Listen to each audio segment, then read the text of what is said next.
Sylvia के पास 10 साल का टाइम था। वो सिल्विया का सारा टाइम चुरा कर वहाँ से निकल जाते हैं। इतने में ही विल और सिल्विया को होश आया। सिल्विया ने जब अपने हाथ की तरफ देखा तो वो परेशान हुई, क्योंकि उसके पास सिर्फ 30 मिनट ही बचे थे और विल के पास भी कुछ मिनट ही बचे थे। पर फिर भी उसने सिल्विया को अपने कुछ मिनट दिए, जिससे इन दोनों का टाइम बराबर हो गया। इसके बाद विल सिल्विया को लेकर जल्दी से अपने दोस्त के घर जाता है, जिसे उसने 10 साल दिए थे। जब उसके दोस्त की वाइफ ने दरवाजा खोला और उसने विल को देखा तो उसने विल से नाराजगी जताते हुए कहा, तुम्हारे दिए हुए 10 साल ने मेरे हस्बैंड की जान ले ली। उसने सारा टाइम शराब में उड़ा दिया, जिससे उसकी मौत हुई। ये सुनकर विल मायूस हो गया, लेकिन अब इन दोनों के पास भी ज्यादा टाइम नहीं था। अगर यह दोनों जल्दी से कुछ नहीं करते तो इनकी भी मौत पक्की थी। तभी विल ने सिल्विया के कानों में ईयरिंग देखी, जो हीरे की थी। उसे बेचकर विल और सिल्विया को 2 दिन का टाइम मिल गया। इसके बाद विल सिल्विया को लेकर फोन बूथ पर आया। उसने सिल्विया के पिता फिलिप को कॉल किया और बताया कि उसकी बेटी अब तक सही सलामत है। उस वक्त रेमंड भी फिलिप के पास ही मौजूद था और विल को भी पता था कि रेमंड भी वहाँ मौजूद है। विल ने सिल्विया को छोड़ने के बदले 10,000 साल का टाइम मांगा और वो 10,000 साल टाइम बैंक के जरिए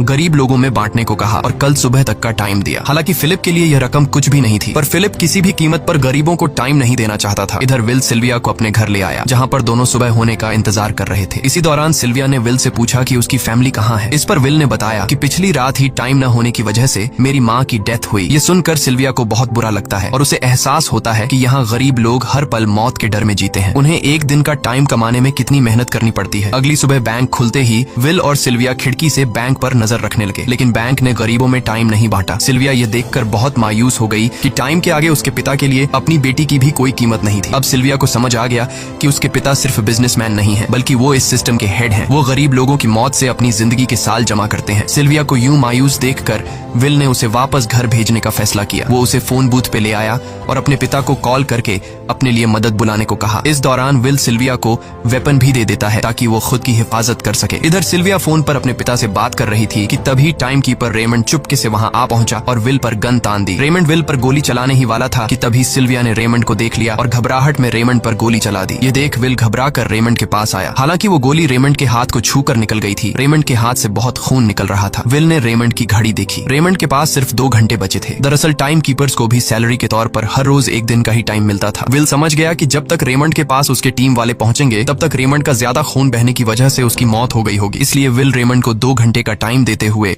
रेमंड की कार को लेकर वहां से निकल गया। रेमंड को गोली मारकर अब सिल्विया भी क्राइम लिस्ट में आ चुकी थी। हालांकि विल ने सिल्विया से कहा कि वो अभी इन सब से निकल सकती है, लेकिन ग्रीनिच में सिल्विया की जिंदगी पिंजरे में कैद पंछी की तरह थी। उसके पिता फिलिप ने उस पर बहुत सारी पाबंदियां लगा दी थी, पर यहाँ आकर उसे आजादी का एहसास हो रहा था, क्योंकि यहाँ वो अपनी मर्जी की मालिक थी। और सिल्विया समझ जाती है कि यहाँ पर लोगों के साथ गलत हो रहा है। अब वह भी गरीबों को उनका हक दिलाने में विल के साथ थी। विल और सिल्विया ने मिलकर अमीरों को लूटना शुरू कर दिया। सिल्विया जो